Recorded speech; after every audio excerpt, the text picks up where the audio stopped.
I nearly always begin anything I do with Nietzsche, with a reading of this passage. It's a very important passage. It's from the Gay Science. It's passage 125. It's probably the most famous passage from Nietzsche. It's often referred to as the death of God passage, and you'll see why. So I'll give a try at reading it. Reading passages is not my greatest skill. Okay, it's called The Madman. And that's very interesting in a way, because he's making this great announcement, this very prophetic announcement, and yet it's a madman who's doing it. And what makes it doubly ironic is some years later, Nietzsche himself went mad. So it's interesting that Nietzsche has a madman make this great announcement, and you wonder how much Nietzsche identifies with this character. Okay, have you not heard of that madman who lit a lantern in the bright morning hours, ran to the marketplace and cried incessantly, "I seek God, I seek God." As many of those who did not believe in God were standing around just then, he provoked much laughter. "Has he got lost?" questioned one. "Did he lose his way like a child?" questioned another. "Or is he hiding? Is he afraid of us? Has he gone on a voyage? Emigrated?" Thus they yelled and laughed. The madman jumped into their midst and pierced them with his eyes. "Whither is God?" he cried. "I will tell you. We have killed him, you and I. All of us are his murderers. But how did we do this? How could we drink up the sea? Who gave us the sponge to wipe away the entire horizon? What were we doing when we unchained this earth from its sun? Whither is it moving now? Whither are we moving? Away from all suns? Are we not plunging continually, backward, sideward, forward, in all directions? Is there still any up or down? Are we not straying as through an infinite nothing? Do we not feel the breath of empty space? Has it not become colder? Is not night continually closing in on us? Do we not need to light lanterns in the morning? Do we hear nothing as yet of the noise of the grave diggers who are burying God? Do we smell nothing as yet of the divine decomposition? Gods, too, decompose. God is dead. God remains dead, and we have killed him. How shall we comfort ourselves, the murderers of all murderers? What was holiest and mightiest of all that the world has yet owned has bled to death under our knives. Who will wipe this blood off us? What water is there for us to clean ourselves? What festivals of atonement, what sacred games shall we have to invent? Is not the greatness of this deed too great for us? Must we ourselves not become gods simply to appear worthy of it? There has never been a greater deed, and who is ever born after us, for the sake of this deed, he will belong to a higher history than all hitherto history. Here the madman fell silent and looked again at his listeners, and they too were silent and stared at him in astonishment. At last he threw his lantern on the ground, and it broke into pieces and went out. "I have come too early," he said, and then, "My time is not yet." This tremendous event is still on its way, still wandering. It has not yet reached the ears of men. Lightning and thunder require time. The light of stars requires time. Deeds, though done, still require time to be seen and heard. This deed is still more distant from them than the most distant stars, and yet they have done it themselves. By the way, I haven't introduced myself. My name is Ken James. I'm a professor of philosophy at Birkbeck College, and also a professor at the New College of the Humanities. Okay, so Nietzsche is very famous for being the philosopher of the death of God. And it's very important to understand what he means by the death of God. The death of God isn't just, he's not arguing here against the existence of God. He thinks that job has already been done. He knows there are still people who believe in God, but he's not addressing those. He's, if you like, addressing those who are already secular, maybe humanists, who've given up religious belief, at least belief in the entity God. Right? But he's trying to tell them, you don't really understand what it means for God to be dead. See, what he thinks is that these people, these secularists or humanists, they've given up in the belief of a benevolent father figure in the sky, but they've kept all those Judeo-Christian values based on that existence. And to really appreciate the death of God is to understand that those values now have absolutely no basis. And that's the point of those people in that audience. They're like the village atheists, and they're laughing, has God emigrated? Has he gone on a holiday? It's all a big joke to them. And he's trying to bring this message to them that you have no idea what this means. And by the way, there's a very deep thought here about what is at the heart of religion. Because we naturally think, what is at the heart of religion is a set of metaphysical presuppositions, belief, as I said, in a benevolent father figure. But Nietzsche really has a different take on what is at the center of religion. What is at the center of religion, and what is most important for Nietzsche, is a set of values. I think, in some sense, in his view, it's kind of condescending. The father figure story is just a just so story we give to kind of rationalize a set of values, to make them look credible.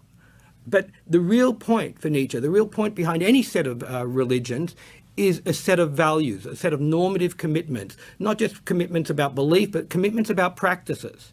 And what he's really saying with the death of God passage is he says, look, a lot of you who have given up on the belief of God keep those same normative, evaluative, moral commitments. Really what he calls it is, also in reference to his great teacher, Schopenhauer, is the morality of compassion. Schopenhauer himself was a card-carrying atheist, but Schopenhauer endorsed the morality of compassion. And Nietzsche admired Schopenhauer because he had the strength to realize there is no God. But then he said, but you too, Schopenhauer, are still ensnared in Christianity or Judeo-Christian values. Because the core of Judeo-Christian values is really a morality of compassion. What do I mean by morality of compassion? A morality of compassion is something that treats the suffering of one's fellow humans as one of the most important facts to be addressed. That is, it's our mission to try to ameliorate the suffering of our fellow humans. So what Nietzsche is saying is, he's saying, okay, some of you have given up on God, but you still have that morality. And that is really the core of the Judeo-Christian world. So when you see certain kind of secular movements, typically atheist secular movements, 19th century movements, like socialism or particularly communism, or John Stuart Mill with his utilitarianism, what counts as the greatest happiness of the greatest number. For Nietzsche, it's just Christianity in drag, or if you like, I like to say Christianity without the drag, mainly because it's taken off the costume of the trapping of God, but it still has those essential core values. And what Nietzsche says is, bit by bit, as people come to understand and appreciate the death of God, they're going to see that those core values, the value of compassion in particular, it has nothing to underlie it. That is, before, why did we have to be compassionate to our fellow man? Why do we have to love our neighbor? Well, that was one of the 10 commandments. It was God's law. But if we don't have God, what holds up that law? It's not that Nietzsche says we have to chuck out that law, but we actually have to either rethink it or find new foundations for it. Okay? And what he predicts is, he says a lot of people, as the death of God dawns on them, they'll find that they can't find a new basis for these values, and they'll be less and less wedded to those values. And then will come a period, and that's the center point of this talk, nihilism. Okay? So nihilism is when you lose that external grounding for your values, and you find that your values have no grounding in particular, right? And you lose all hold on values. Okay? And actually, he's very prescient, Nietzsche. He called nihilism the history of Europe for the next 200 years. That's what he was predicting. He said, bit by bit, the message, remember those people, the ones who don't get it at first, the village atheists? He says, light from the distant stars takes time. So he's saying, okay, there are these people who have given up on the belief of God, but they've kept those values. But bit by bit, they're going to realize there's nothing undergirding those values, and those values themselves have now been brought into question. And he said, that's going to be the history of Europe for the next 200 years, that we're going to question those basic values. Okay? So let's take a first stab at what nihilism is. There's a very good book by a Nietzsche scholar called Bernard Regenster. I think it's called Nihilism and the Affirmation of Life. And Bernard introduces two forms of nihilism. The first form of nihilism is the most obvious form. It's what he calls, quite rightly, I think, the nihilism of disorientation. And you can see why. Disorientation. We've lost all values, so we're disoriented. I have to make a little digression here to say it's important that Nietzsche doesn't really believe we lose all values, okay? Because he thinks what life is nothing but a series of drives, bodily drives for hunger, drives to knowledge, sexual drives, whatever drives. This he kind of inherited from Schopenhauer. Schopenhauer tended to talk about the will. Where Schopenhauer talks about the will, Nietzsche talks about drives. And Schopenhauer's will was often meant in some kind of transcendental way. Nietzsche's is very naturalistic. The drives are totally embodied. But anyhow, we're a series of drives. That's what life is. And consciousness is just an offshoot from the drives. Very much like Schopenhauer says, consciousness is in the service of the drives. Now, as long as you have drives, you're valuing, okay? So right now, my thirst drives, as I always use the example, makes me value this Coke. It doesn't make me value this text in front of me, right? But my drive to be a good lecturer makes me value the text and not think that much of the Coke. So Nietzsche can't say that nihilism is the absence of values. As long as you have drives, you have values. What nihilism is the absence of overriding or totalizing values. That is, values that give meaning to all of life, all of existence. Right? When you think about it, well, Christianity clearly does that, right? All of life, all the world is valuable because it's God's creation. It's part of his providential plan, which will end with the second coming and the ascension, or whatever version of Christianity you might have. The utilitarian values the world because the world is a means towards man's happiness, a summum bonum, okay? It gives a meaning to all of existence, okay? So Nietzsche can allow that even in the absence of God, we can still have, if you like, piecemeal values, the values that our drives assign things. But what we lack is overriding values, an evaluative structure that gives meaning to all of existence. And actually, Nietzsche makes a wonderful point in the third essay of what is now his most popular book at university courses, that's The Genealogy of Morals.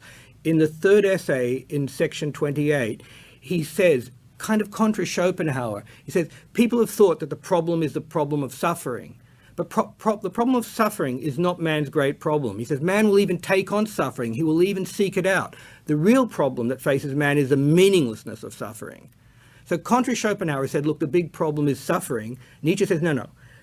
Humans don't mind suffering. As he says, they'll even seek it out. The real problem is that we as humans desperately need to find meaning in the world. And that's what religion gives us. Religion gives us meaning. That's what utilitarianism, that's what communism, they give meaning to our lives. And that's what we really search for. But so what nihilism is nihilism is the absence of those values that give meaning to existence and give meaning to our lives, okay? So that's our first stab at it. That's the nihilism of disorientation. That is, there are no ultimate values that can give meaning to all of existence, okay? Now, actually, Regenster, in that book I mentioned, Nihilism and the Affirmation of Life, it's probably not the right title. I'm not great at remembering titles. He actually has a master argument to say there must be more to nihilism than merely disorientation. And here's his argument. His argument is that Nietzsche continually says that Schopenhauer, his predecessor, was fundamentally a nihilist, okay? But Schopenhauer is a very, very pessimistic philosopher. I'm not going to go to the full story of Schopenhauer's pessimism because it's rather complicated, but the short version is that Schopenhauer said humans are always going to be suffering because we're always at the behest of the will, what Nietzsche would later on characterize in terms of drives, and we're always willing something. And when we will something, I will a coffee right now, I could do with it to perk me up a bit. If we will something like a coffee, that means we lack a coffee. And if we lack it, that's kind of, in some sense, painful. It's something we don't have, something we'd like to have. We feel regret. We feel, if you like, some kind of sorrow, pain, whatever, depending on the object that we're specifying as the lack. Okay? And what Schopenhauer says is, look, we're always lacking something. That's when we have a desire or will towards it. And that causes some degree of suffering, small or great. And what happens is when we satisfy that will, all that happens is we no longer have that desire for that object, and it's completely negative. There's no positive pleasure in it. It's just the ceasing of that will, and then the next will comes, and then we feel displeasure because we haven't satisfied that will. So it's an endless cycle of, willing and then satisfying the will and then finding the next will. So we're on this endless treadmill of suffering, according to Schopenhauer. I'm not saying I buy into that.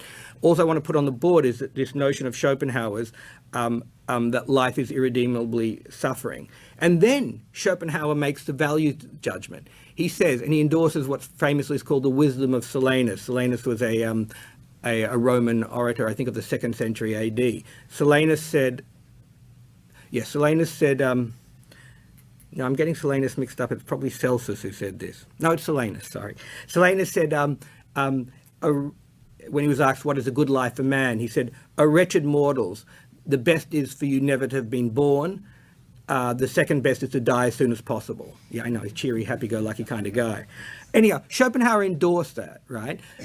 But even if we grant that life is suffering, that doesn't say the world should not be. You need an evaluative perspective.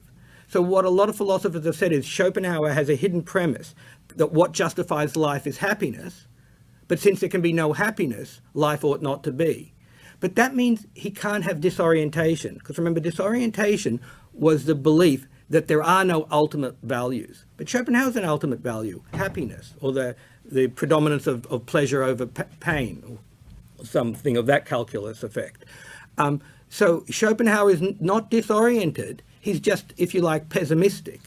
So Regenster introduces a new form of nihilism. He says, look, there is disorientation, that is a nihilism that says there are no ultimate values, but there's also something called the nihilism of despair. Despair is the belief that there are ultimate values, but they cannot be realized, which is exactly Schopenhauer's position. Okay, so now we've got two nihilisms on board. And I think it's fair enough to say that Nietzsche does characterize Schopenhauer as nihilist, and he does have this other form of nihilism, that is despair. Okay, but I've got a couple of questions. First of all, the first question is, look at disorientation and despair.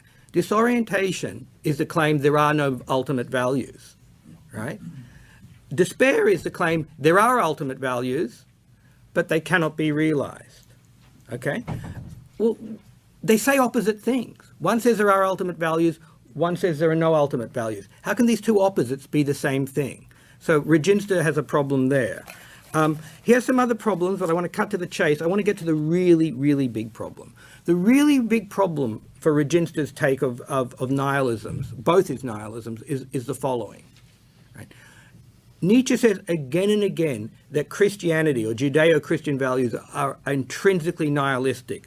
I'll give you a quotation from The Antichrist, sections 18 to 20. The Christian conception of God, a declaration of hostility towards life, nature, will to life. That's important for me, that it's a declaration of hostility towards life. I'll come back to that. They, that is Buddhism and Christianity, belong together as nihilistic religions. And then later on, from his notebooks of the same period, he says, Christianity is a nihilistic religion. It denies nature and the will to life. Okay, so here we have a huge problem. Christianity, he says, is intrinsically nihilistic. Okay, but you'll notice the Christian has neither disorientation. The Christian clearly has ultimate values. The ultimate value is God's providential plan for the whole of existence, right? And he doesn't have despair, because even if he thinks his values can't be realized in this world, they're going to be realized in the next world. Okay? So the Christian has neither disorientation nor despair. So now we have a huge question. Why does he call Christianity intrinsically nihilistic?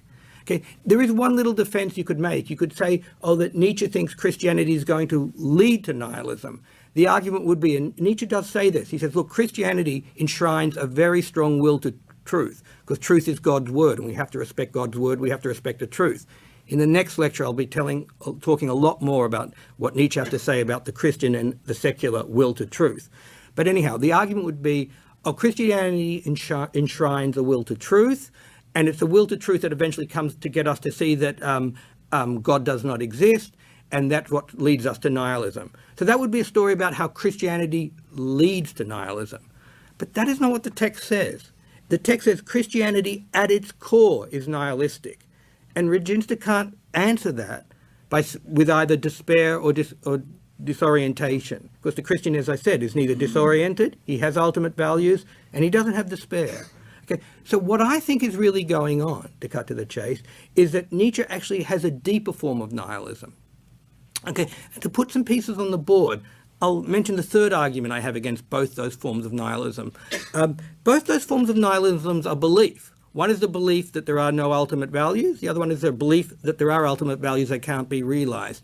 Now, one of the really important things about Nietzsche, and what makes him different from a lot of the other philosophers you've studied, is Nietzsche doesn't care that much about what we believe.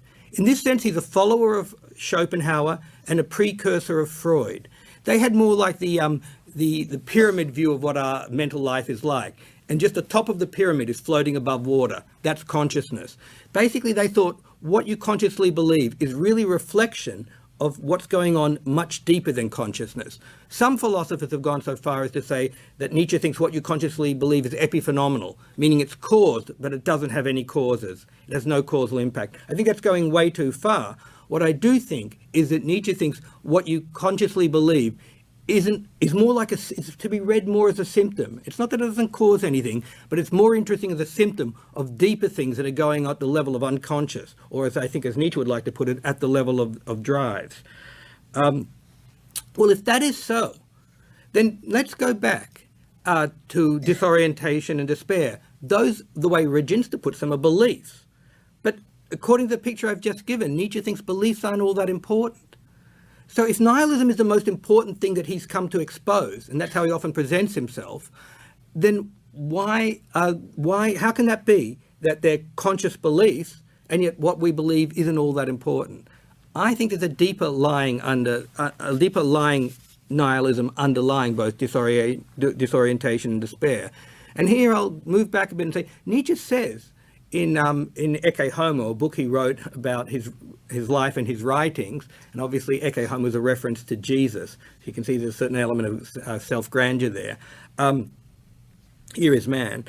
He said, he who reads me well reads me first and foremost as a psychologist. And I think that's absolutely right. Nietzsche is not a philosopher you go to get your metaphysics, your theory of truth, your theory of what is, or your epistemology. He's there as a kind of a what we call, in German we call a Kulturkritiker, a cultural critic, and a kind of a moral psychologist. Okay, so I want to claim there's a deeper level of nihilism, and it's not a matter of conscious belief. And that is the nihilism, and I'll just quote from Nietzsche. He talks about in the preface of the Genealogy of Morals, section 5, the will turned against life.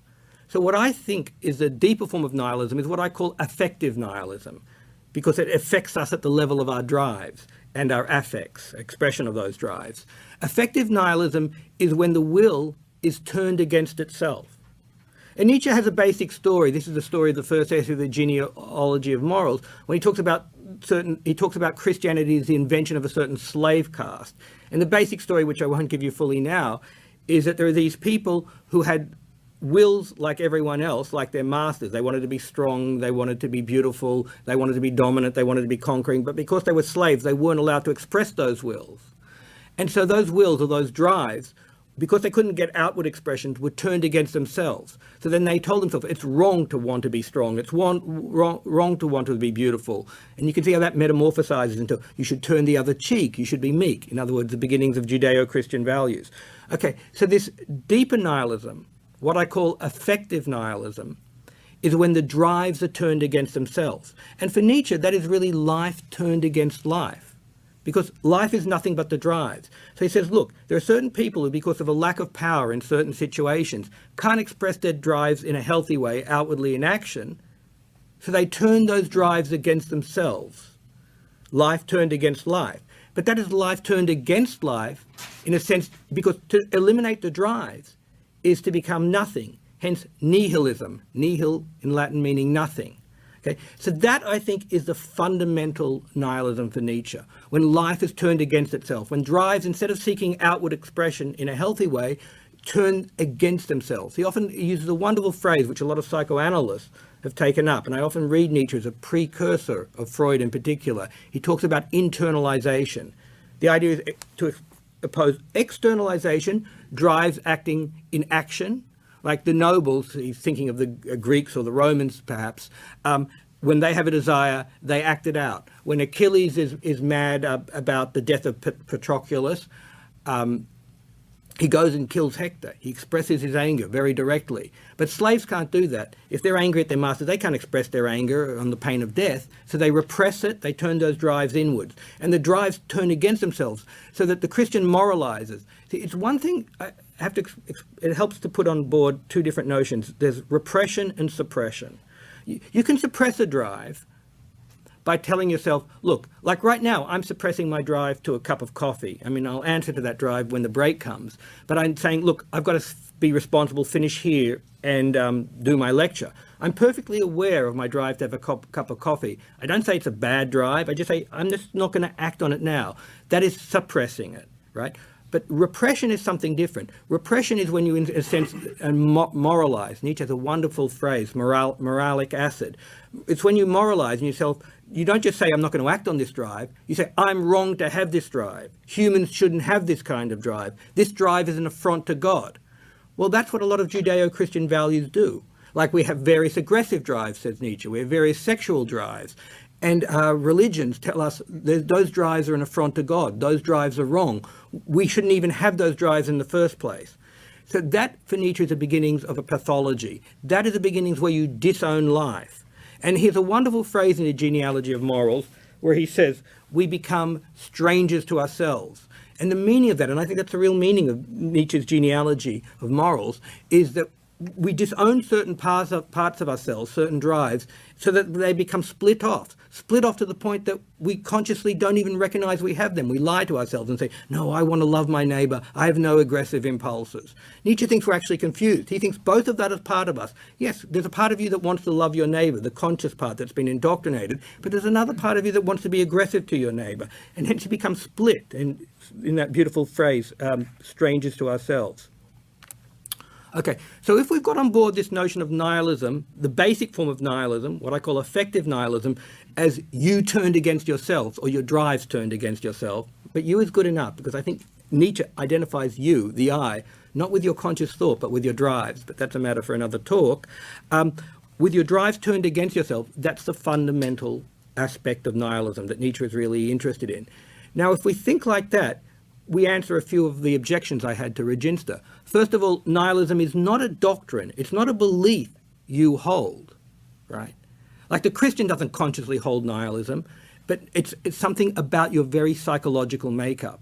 So it explains, it has a form of nihilism that doesn't have it as a conscious belief, which fits our criticism that Nietzsche wouldn't say a fundamental problem is at the level of belief. Belief are more a reflection, a symptoms of deeper down problems.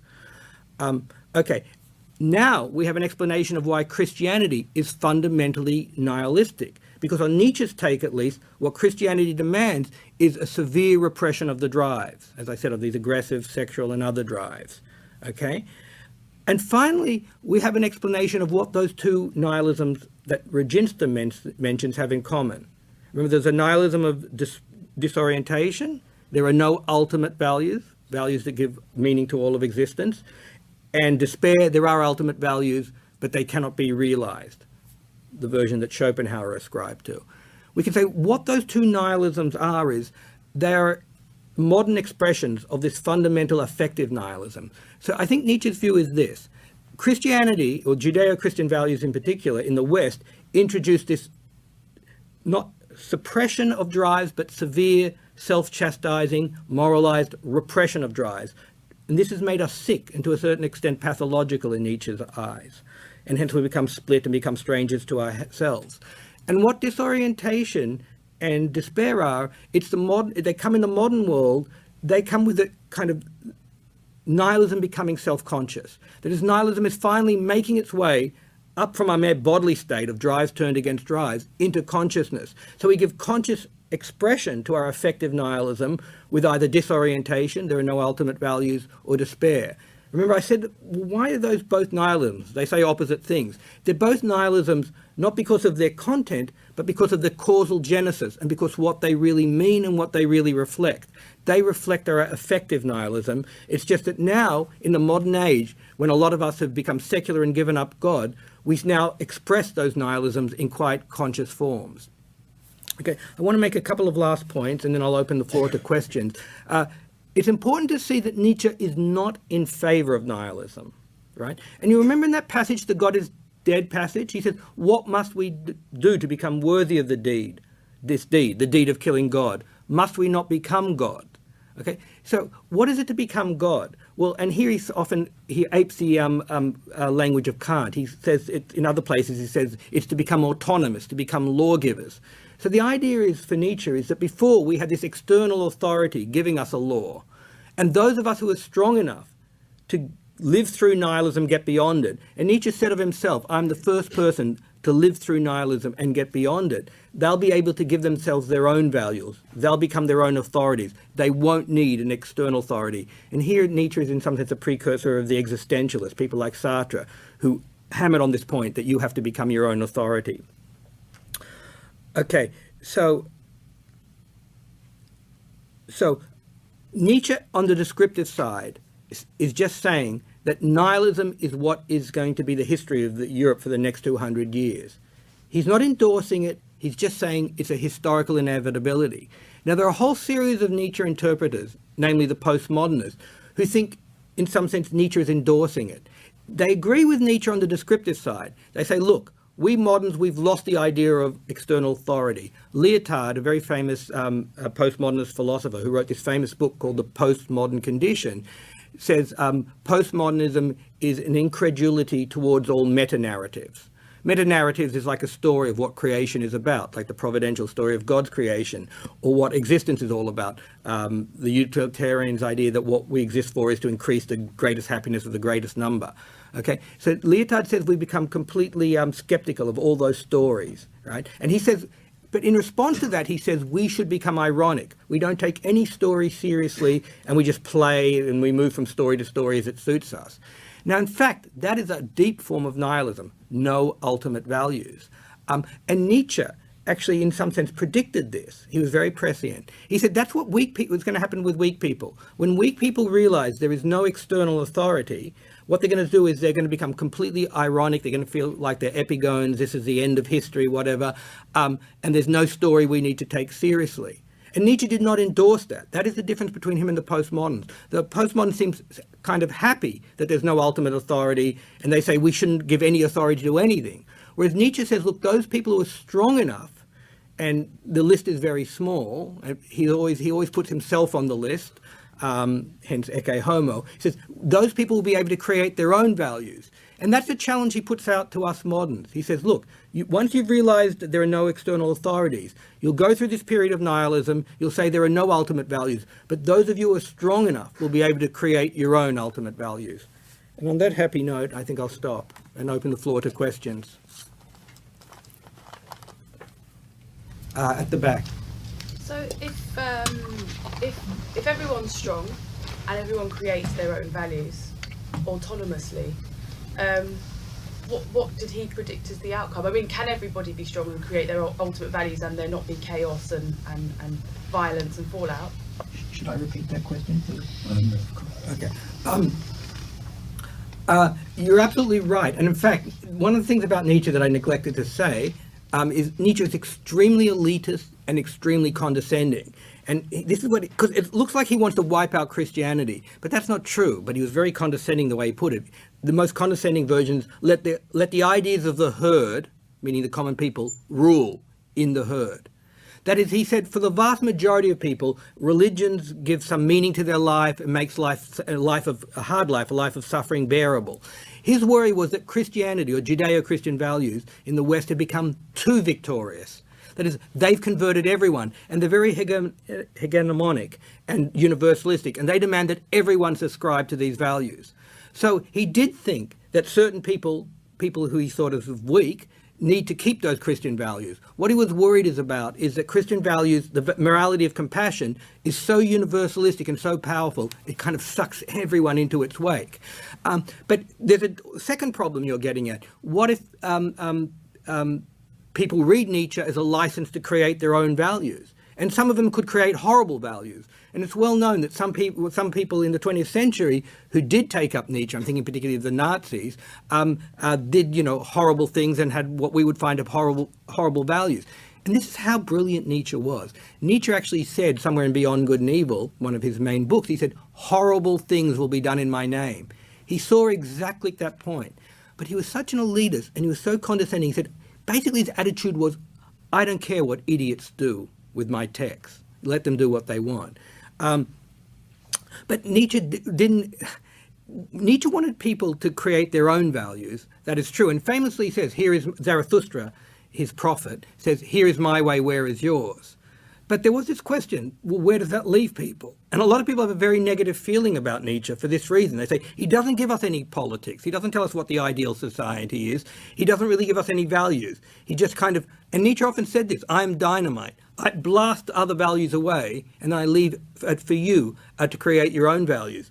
Now, as a matter of fact, I have to say Nietzsche did have his own values. What Nietzsche really valued was culture and great individuals, great creative individuals. He thought it was the geniuses. As I say, the list is Goethe's always on the list, Beethoven's always on the list, Nietzsche's always on the list, and I like to say Wagner is on the list and then off the list. It's these great geniuses that move culture along. And what Nietzsche really wanted to do with his text is to free up these individuals from the constraints of a morality, of a moral religious worldview that he felt constrains them from realizing their true potential. So, and I always like to say this, that Nietzsche's ideal readers were not members of the herd, including philosophy professors, of which he had a very low opinion. It was the great creative geniuses. But if you look at the history, those have been the people who really got the most out of Nietzsche. I mean, there are tons of brilliant people, authors I can think of, mainly people in the German tradition, the poet Rilke, Thomas Mann, the author, Hermann Hesse, but also in England, D.H. Lawrence. They read Nietzsche and they felt extremely liberated by him. So Nietzsche was a project not addressed to everyone, but addressed to a few, to liberate them. And the final thing I'll say is, when Nietzsche talked, for instance, about having power, he's often mentioned Will to Power, a book he never wrote, a book that he had plans for that his sister wrote. He didn't mean power over others. He fundamentally meant power over oneself. Remember I said we're strangers to ourselves, we're split off, we're going in different directions? Nietzsche said some individuals need to gain power over themselves so they can give themselves direction. That is what he really cared about. That's the ultimate exercise of power that he cared about. But yes, horrible things will be done and have been done in his name. I think there's a question here, and then we'll go that way. Yeah. Yeah. Just so with the God is dead, he's projecting a nihilism, or he's predicting a nihilism that's going to happen for the next 2 centuries. He says. Mm-hmm. But isn't that a liberation from the self-defeating nihilism that exists in the fear of God? Are there two distinct things? Yeah. Yes, you're right. Well, first of all, there are 2 distinct things, because one can be just the nihilism. The fundamental nihilism he would like to address is the drives turned against each other, right? Now, he does think people who have accepted the death of God, like the utilitarians, etc., who care about happiness, who are involved in the morality of compassion, can still have that effective nihilism. Okay, but I think the really important point you're getting at is that I said Nietzsche doesn't endorse nihilism. I really should have said maybe Nietzsche doesn't endorse nihilism as an end state, but he does see it as kind of a necessary condition we need to get through. That is, we have to go through its particular disorientation and despair so we can address the underlying nihilism. Right? But it's really addressing the underlying nihilism that he wants to do, that is that effective nihilism. And he famously says, I think it's in Daybreak, or Dawn as it's sometimes called, we have to think differently in order one day, perhaps long in the future, to feel differently. So the idea is we'll give up, maybe we'll create values of our own kind, and maybe we'll do that consciously, but one day this will we'll get to the deeper level, the effective level. So it would be a long and painful process. It's a long and painful process. One. Hopeful. Yeah. See, if what happened is we go through nihilism and we just end up at postmodernism, that would not be a happy result for Nietzsche. What he wants is people who can create strong values, and this is what's really important, back those values with their drives. That is, their drives will be expressed fully in those values, and their drives will not be aimed at merely suppressing themselves. That's what he hopes a new, and that's why he has the model of the artist, because he thinks the artist, I'm not saying the artist is always his model, artist is more the model in the early work. In the latter work it seems to be the philosopher, obviously self-aggrandizement involved here, but he has this idea of a philosopher who uses his drives to express them in outward action in creation of great works of art, like the books of the texts that he created himself. Sorry, there were questions up there, yeah. In reading Slavoj Žižek's interpretation of Christianity, he sort of seems to argue that Christianity is almost like the only method to attain true atheism. that Jesus is almost God's way of removing himself as the big other, and thus we're sort of faced with what he calls the precipice of freedom. In terms of the end of ideology, I think you mentioned the end of ideology, the end of history. Yeah. Can Nietzsche be sort of used to understand now what we might sort of say is capitalism's replacement of God? So there is no other way to see sort of economic life or an economic ideology outside of capitalism. So, God, it's a complex question, and there's a lot going on there. Sort of talks about desire. So, Yeah. in terms of capitalistic desires, Okay. we sort of go out and we're played on all these things, sexual desires, through advertising and marketing, and so God seems to sort of moved out of the way, but it's almost now capitalism has become the God, if you like. Okay, remember I did briefly mention that Nietzsche in some sense agrees with that version that Christianity brings its own demise, because of Christianity really enshrines an incredibly strong will to truth, and will to truth is the one thing that leads us to see there is no God. So that part he agrees with. But on capitalism, let's go back to nihilism. Nihilism is the absence of overriding meaning, that is meaning that values that give meaning to all of life. Now, there can still be people who say value a good career, value their family, right? In fact, Nietzsche characterizes these in section 5 of the preface of Zarathustra, or Zarathustra characterizes them as the last man. And Nietzsche is and Zarathustra are extremely despondent. In fact, it's because of the last man. This is a man who, he says famously, what is a star, and blinks. That is, he has no great heavenly overarching values, he's just got his ordinary little values. And Nietzsche is in despair of that. In fact, Zarathustra in the end in that book, he can affirm all of existence. And Nietzsche writes in some of his letters, I'm not as strong as Zarathustra. When I look at the last man with his petty desires, I can't affirm all of existence. He saw that distance between himself and, if you like, his alter ego. The thing about capitalism is, on Nietzsche's view, capitalism enshrines the no great meta-narrative. Right? It enshrines, it's still, remember I said nihilism can't be the absence of all values, because our drives give value. Well, capitalism is like a lowest common denominator of just answering our basic drives, drives towards family, drives towards career, etc. But it doesn't look for an overarching meaning. And Nietzsche found that an object of extreme despair. And some people have argued, my colleague Simon May has argued brilliantly, to say, in the end, Nietzsche was still a Christian, because it's fundamental to Christianity, or it's fundamental to religion, to look for a value that gives meaning to all of existence. Why can't we learn to live without a meaning to all of existence? Why can't we just have our petty drives, a drive for a family, a drive for a career, a drive for a better job, whatever, a bigger car or whatever?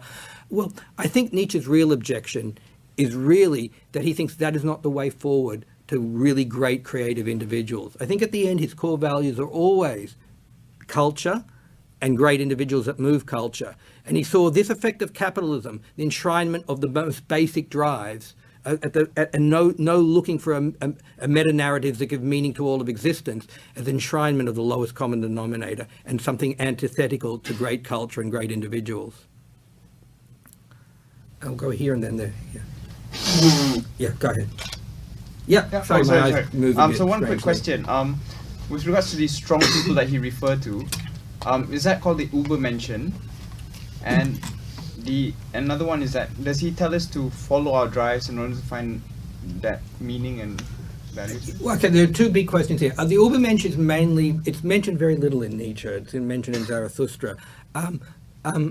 The best way to think of the Übermensch is, as a scholar, John Richardson, a Nietzsche scholar, in his book Nietzsche System said, he said, look, Nietzsche, when he talks about masters in the genealogy, he talks about people with very limited drives, but they're expressed directly in action. Whereas we moderns, who are much more interesting than those masters, because we're a collection of drives, often conflicting drives, hence we're strangers to ourselves, we have parts of ourselves that are split off, we have drives going in, we're complex, which he admires, we make man interesting.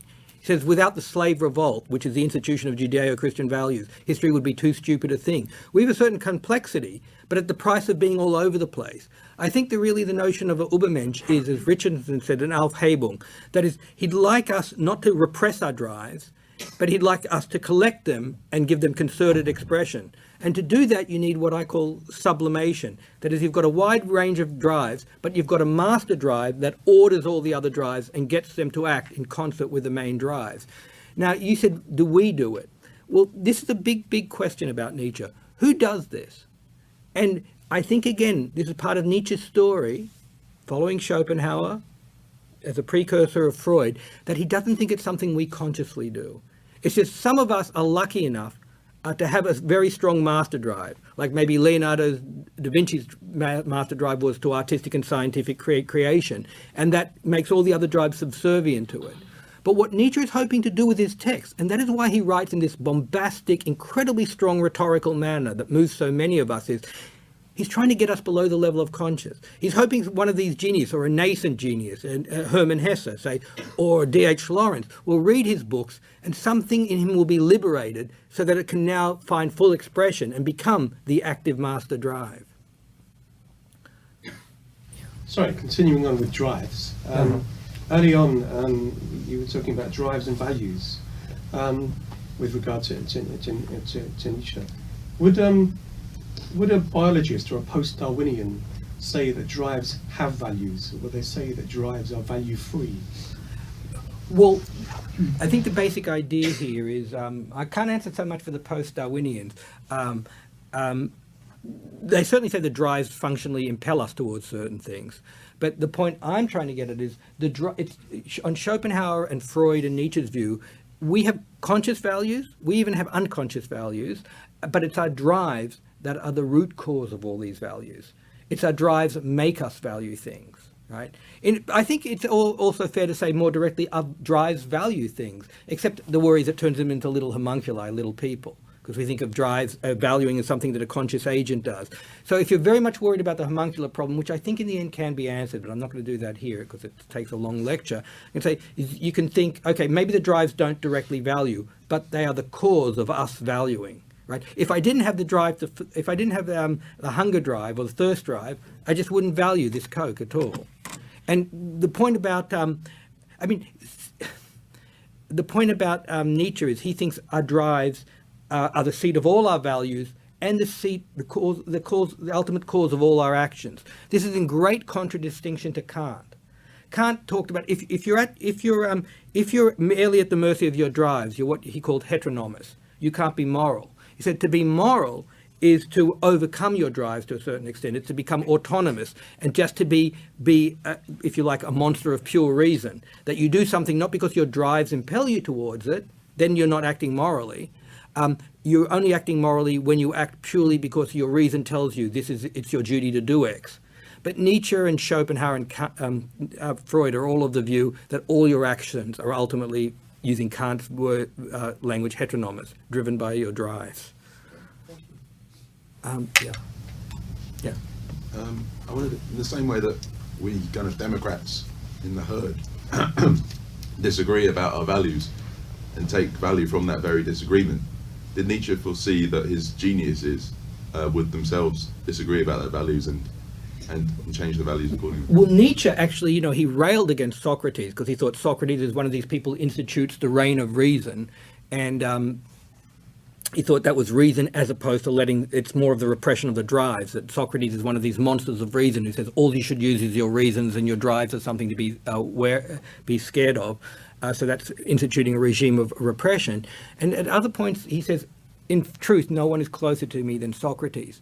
So what Nietzsche thinks is these great geniuses kind of are in conversation with each other. Admittedly, it's a one-way conversation because Socrates isn't listening to Nietzsche.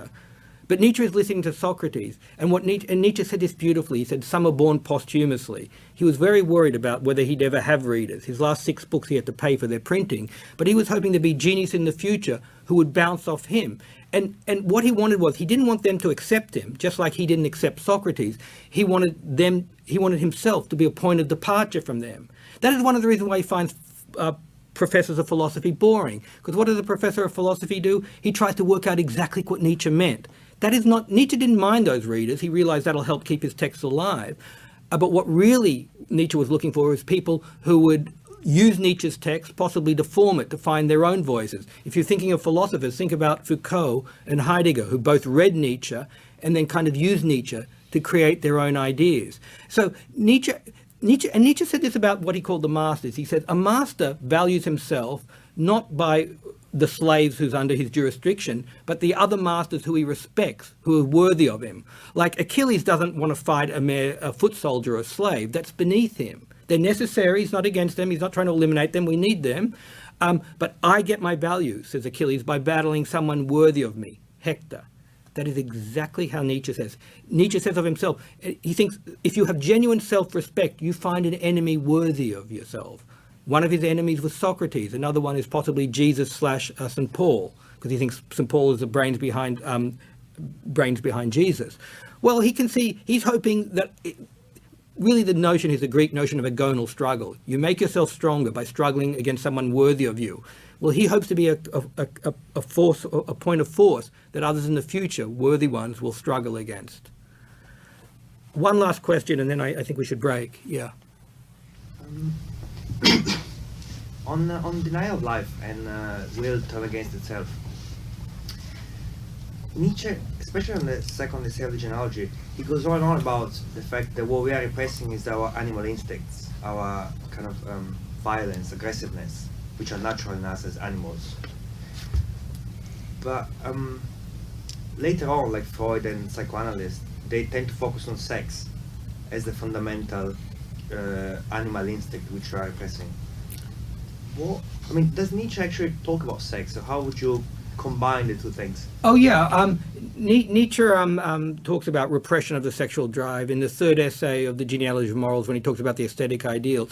But you're fundamentally right that Freud was possibly a monomaniac or possibly a duomaniac. At first he only seems to have libido as the fundamental drive, and then later on he has Thantos, the death drive, and most post-Freudians aren't very happy with the death drive in particular, the drive to become nothing. You'll notice that's an echo of Nietzsche, the will to nothingness. Nietzsche was prolific in his drives. There's some, Paul Katsafanis, a Nietzsche scholar, has found 136 drives mentioned in Nietzsche's text. So Nietzsche seems to think there are a lot of drives, and unlike Freud, he doesn't think they're all hardwired. He thinks we can culturally, we can be encultured into a drive, okay? There are people, for instance, Adler was a psychoanalyst who had a break with Freud, and he said, actually, we need to return to Nietzsche.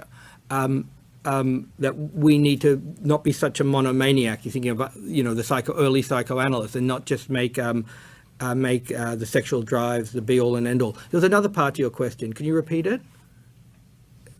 Just repeat your question in toto, and I'll figure the part I haven't answered. Yeah, no, I was saying how Nietzsche seems to be focused on our animal instinct, defined as aggressiveness. Right, I've got it, the sexual part. Okay, it's really interesting what Nietzsche says about the sexual drive, because famously, Nietzsche is a great opponent of the aesthetic ideal, right? He thinks it's part of the religious self, what does he call it? 2,000 years of self-vivisection, of us turned against our drives. So it sounds like he's totally against the aesthetic ideal, but actually he's not. I think it's section 10 of the third essay. He actually talks about what do aesthetic ideals mean in the form of philosophers, right? And remember, think about this. I mean, he either had zero or very few sexual liaisons himself, right? And he was fairly aesthetic. He was, not impoverished. He was on a university pension, but he was wandering around in Sils Maria in the Engadine in Switzerland, or he was wandering in various watering holes, etc. He was very lonely. He kind of lived an aesthetic existence, right? So how can he be so against the aesthetic ideal? And it's a really important point in Nietzsche. When I'm talking about the will to truth in Nietzsche or the aesthetic ideal, Nietzsche is not a philosopher. He's very unlike most philosophers. Most philosophers say, oh, truth is a good, simpliciter. Or the will to being hostile is bad, simpliciter. Nietzsche is never like that. He says, what does this will mean in that individual? So take the aesthetic ideal. He says, look, there are some people who are aesthetic because basically they hate life. They feel weak, they feel impoverished, so they turn against life. He thinks that's the basis of the Judeo-Christian values, right? But there are some people who remove themselves from life, not out of hatred of life, because they actually love life. That is how Nietzsche sees himself. He says, look, there are certain of us philosophers, and we are aesthetic, not because we disown our drives, because we want to remove ourselves from the world as a way of engendering our creation. In fact, he uses all these metaphors of the philosopher withdrawing himself so he can have his pregnancy and give birth to his real children. Not literal children, but his works. So Nietzsche says, is aestheticism a bad thing? It depends why you're aesthetic. Are you aesthetic because you hate life and you want to turn against your own drives? Are you aesthetic to remove yourself from life, from the immediate life, from your fellow man, because that is your way of coming back into life, to do your creations, your celebration of life? So now we'll come to the part I didn't answer, the sexual. Nietzsche, I think what he thinks is certain people can sublimate their sexuality. That is, they can turn their sexuality towards their creativity. A good example of someone who both sublimated and lived their sexual life is Picasso, right? Who had 1 billion lovers, right? I exaggerate, but he had many lovers. And what is really interesting is you see from Picasso's diary is how he cannibalized his relationships. That is, he engendered fights in his relationship. He had all kinds of fights with his lovers, and he actually engendered them because it led to his creativity. It expressed itself in his artistic work. So his primary drive was towards his artistic work. And he was not ascetic. He didn't renounce sexuality, but he redirected his sexuality and used it to enhance his creative work. So what's Nietzsche's view on the sexual drive? He thinks it can be employed in a certain way. Mere repression, where it gets split off and ends up in pathological symptoms like skin rashes or psychoses, Nietzsche, just like Freud, didn't approve of.